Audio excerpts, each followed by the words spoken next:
Saludos, bienvenidos a Enfoque. Hoy miramos a Ecuador.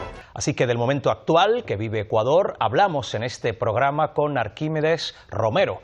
Él es el coordinador general del Movimiento Independiente de Migrantes Ecuatorianos en Europa. Bienvenido. La periodista Elena Martínez, experta en temas de América Latina y además corresponsal de la radio y la televisión públicas aquí en España. Bienvenida.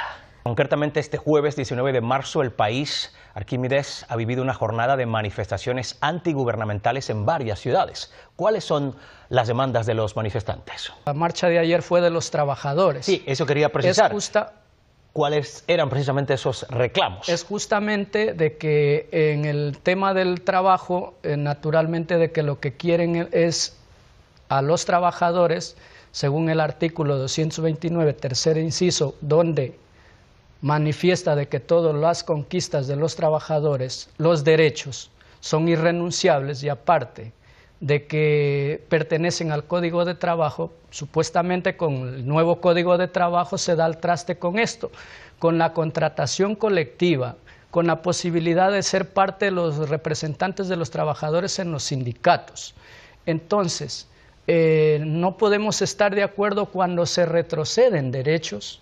Los derechos tienen que ser progresivos, tienen que ser en favor de los trabajadores, tienen que ser en favor de la clase obrera, porque somos fundamentalmente los que llevamos los recursos económicos a la sociedad y a nuestro erario nacional, que es el Estado, y es a través de ese erario el cual el gobierno puede trabajar. Si a nosotros los trabajadores nos recortan derechos, naturalmente que nos vemos afectados. ¿Se recortan derechos? ¿Es la percepción real que tienen hoy todos los trabajadores del Ecuador? Bueno, yo creo que no. Yo creo que es exactamente al contrario. O sea, Ecuador, no solamente en el tema laboral, en otros terrenos, los avances sociales del gobierno de Rafael Correa creo que son incuestionables en prácticamente todos los ámbitos. No lo digo yo, no lo dice siquiera el gobierno de Rafael Correa, lo dicen las Naciones Unidas, lo dicen los índices de desarrollo humano, lo dicen prácticamente todos los indicadores. En todos los sectores ha habido una mejora en el nivel educativo, ha habido una mejora en el nivel sanitario, que son enormemente importantes, alfabetización, y en el sector laboral ha habido claramente una mejora, ha habido subidas salariales y ha habido un aumento de los derechos y de las prestaciones que tenía el trabajador dentro del Ecuador.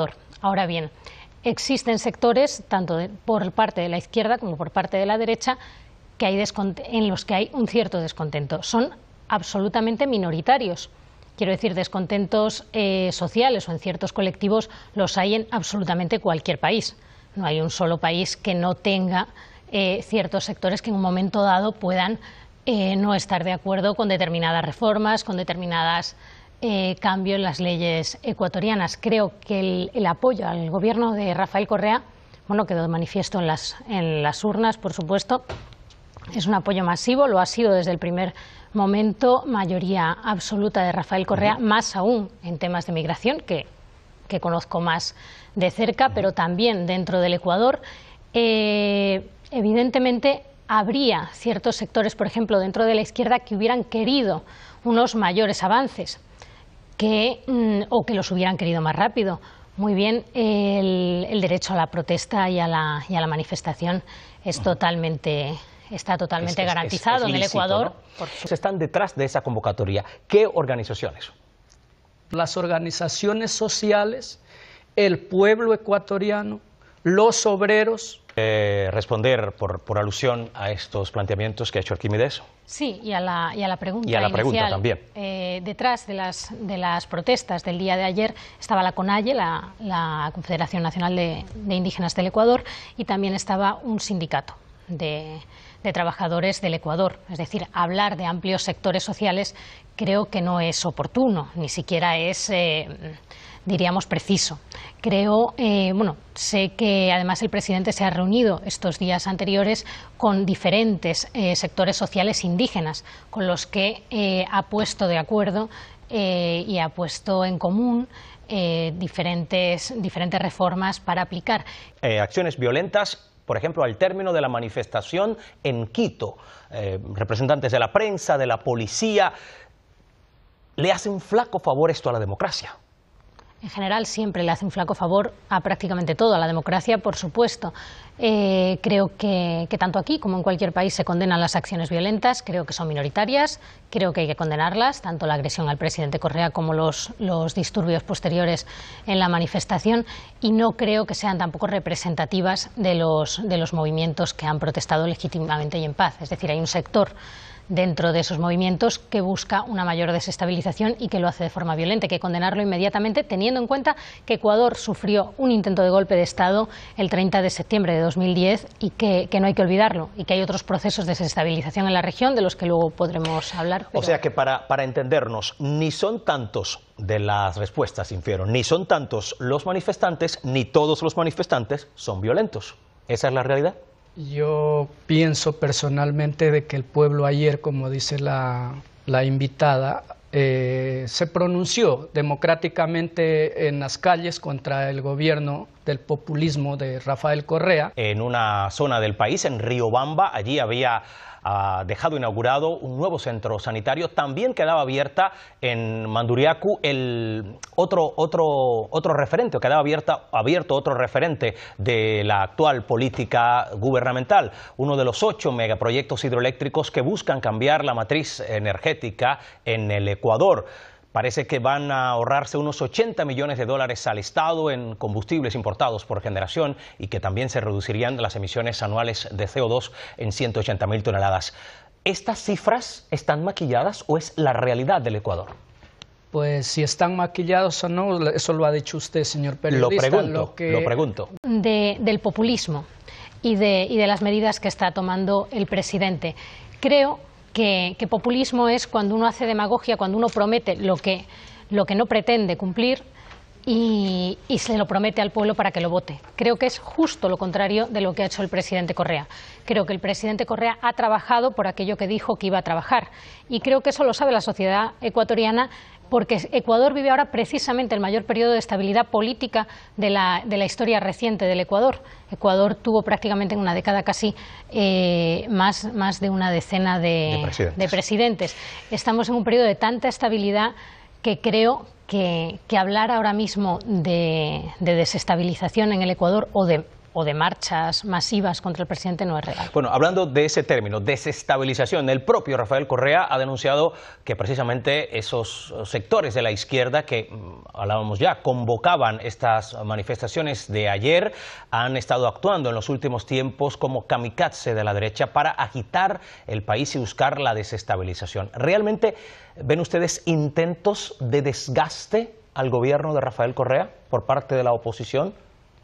Mire, yo personalmente veo que el gobierno ecuatoriano, como no ha tenido seriedad a la hora de actuar cuando estamos hablando, yo pienso que en el Ecuador, sinceramente, pues la gente a día de hoy dicen o manifiestan que tienen temor hasta de expresarse, cuando debería haber esa libertad. La democracia es eso.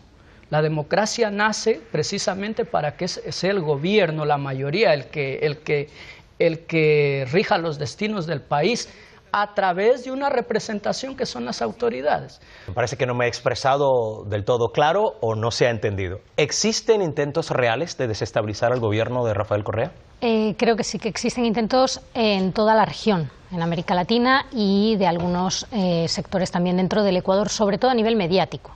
Quiero decir, que no hay libertad de expresión en el Ecuador cuando la mayor parte de los medios de comunicación defienden a la oposición, que no es mayoritaria en cambio a nivel político.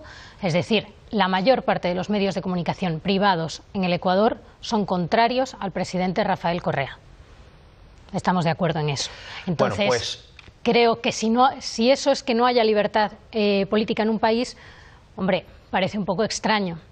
Bueno, de todas maneras, a pesar de ese desgaste del que habla el presidente Rafael Correa, de esa manera con la que pretenden acabar con su gobierno en todos estos años, el mandatario ecuatoriano sigue contando con un mayoritario, parece ser, respaldo de sus ciudadanos. ¿Está gozando aún de buena salud? ¿Seguirá teniendo buena salud la Revolución Ciudadana? Brevemente, Arquímedes. Yo, si la tenga o no, eso ya lo sabe el gobierno de Rafael Correa. Yo solo me voy a remitir al tema porque estamos hablando de desestabilización que dice el gobierno. Mire, aquí hay una revista Ecuador editada. Me invitaron a esta reunión porque vino una ministra, está el embajador Galo Chiriboga, actual fiscal general de la Nación. Aquí está la noticia. Y dentro de la noticia justo vino en esos días del 30 de septiembre. Y dice aquí, los representantes de las asociaciones... Le agradezco brevedad, que estamos casi sin tiempo. Yo era presidente de una asociación y rápidamente dice, los representantes de las asociaciones de migrantes mostraron apoyo unánime al proceso político que vive el Ecuador y de la revolución ciudadana. Y dice, Arquímedes Romero, refiriéndose a los 3 millones de ecuatorianos que viven en el extranjero, se dijo que se nos tome parte en las decisiones de lo que se hace dentro de la política del gobierno. No es verdad de que haya desestabilización, porque si se quiere enfocarlo así, no es así. Voy a tener que cortarle. Elena, ¿la revolución ciudadana goza de buena salud? La misma pregunta. Creo y espero que sí. Creo que los indicadores, la mayor parte de los indicadores y de los datos así lo demuestran. La pobreza en el Ecuador se redujo del 37% al 22% en estos años y creo que debe seguir reduciéndose. Creo que sería nefasto para el Ecuador un frenazo en este momento, cuando además se está invirtiendo en una matriz productiva diferente y en educación. Gracias por aportar sus puntos de vista a este análisis y a este debate sobre la actualidad en el Ecuador.